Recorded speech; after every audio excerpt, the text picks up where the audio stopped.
Thanks, Gairloch. First of all, thanks a lot to Deputy Donnelly and Sinn Féin for bringing forward this good motion that, of course, People Before Profit supports. It's obviously, coincidentally, a very good day for such a discussion, in the sense that it's very clear for people who are watching their news, watching their social media feeds and so on, the hard and dangerous and vital work that is being done by people in the Dublin Fire Brigade and fire brigades right across the country.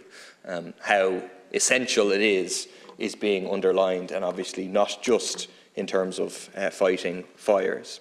I welcome the fact that the government is not opposing the motion. That's good. But obviously we want then the motion to actually be implemented. And I do fear that the government has decided, with some good reason, that the best way to avoid controversy on issues in here is just to allow motions to pass in general. I did, yeah. I don't doubt your seriousness. But people could, for example, track, and it's a general point about how the government has responded to motions. It's clear about 6 months ago or 9 months ago they decided we don't want all these pictures of us voting against stuff that people think is eminently reasonable, and instead we just allow them to go through. We won't vote against them, but then we won't necessarily implement them. So I hope that won't be the case here. I could understand that it would be a very difficult argument to stand up to make, to say, no, we're not going to resource the fire brigade properly. I would also make the point, the point has been made by a number of speakers, because I was watching the debate, about the broad public support that the fire brigade has, and I think that's correct, and it's absolutely right that that exists. I would say, and this is a warning to the government, that that broad public support will carry through into broad public support for industrial action if the firefighters feel it's necessary. That public support will not wane. People will see, oh my God, these are people who are literally putting their lives on the line to protect society day in, day out, and they feel it's necessary to take industrial action in order to ensure that our fire services are properly resourced and to ensure that people are safe. And that broad public support would continue to exist. So that should be extra pressure on the Minister and the Government to carry through with the acceptance of the motion. I want to focus for the remaining of my time actually on a particular issue which again has featured reasonably prominently in the debate, which is the whole question of high-rise buildings, or tall and complex buildings, as I think firefighters refer to them as. It was reported in August of this year by firefighter John Mann, I think speaking to the Dublin Inquirer, that Dublin Fire Brigade doesn't have the training or equipment that it needs to tackle blazes in high-rise buildings. And essentially there's two issues, as I understand from speaking to fire brigade personnel. First issue is training, and the second issue is equipment, aerial appliances.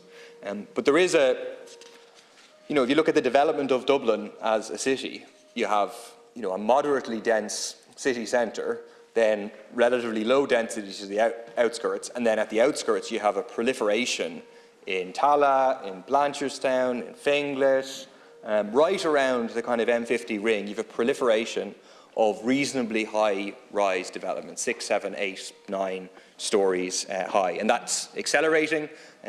Obviously, in some areas, the strategic housing development process, which thankfully is being closed, has been used to kind of drive that.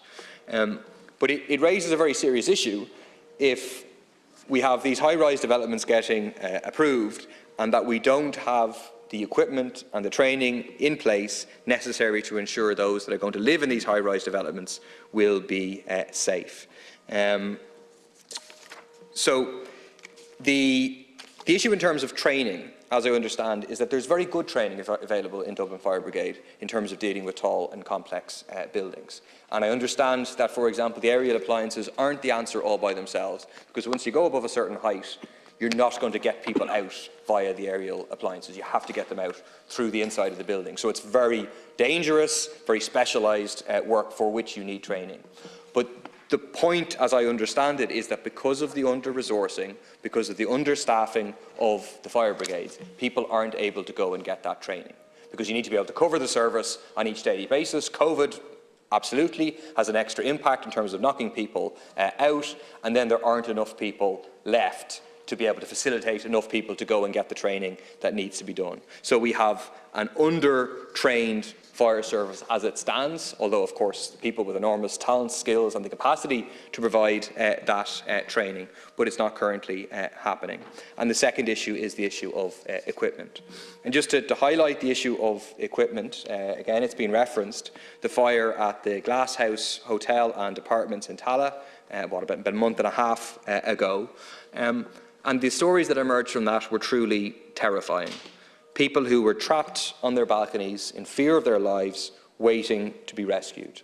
And the amount of time they were trapped on the balconies was prolonged and extended because of the issue of equipment.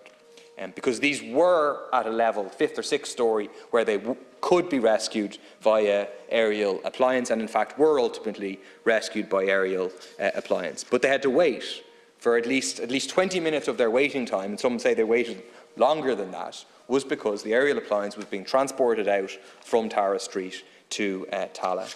One of the tenants was quoted as saying, "We kept thinking we were going to be burnt to ashes and maybe they wouldn't find our bodies hugging each other." And I put a parliamentary question to the Minister and I got an answer saying that Dublin Fire Brigade's fleet of aerial appliances consists of 2 turntable ladders based at Dublin Fire Brigade headquarters in Tara Street and a hydraulic platform based at Dunleary Fire Station, all of which can be deployed rapidly to anywhere in the functional area of the 4 local authorities. But does the Government and the Minister really think, and perhaps the other Minister may respond, trapped on a balcony, that 20 minutes while you're trapped on a balcony with your home burning behind you and the entire building going up in flames, is that an adequate response time?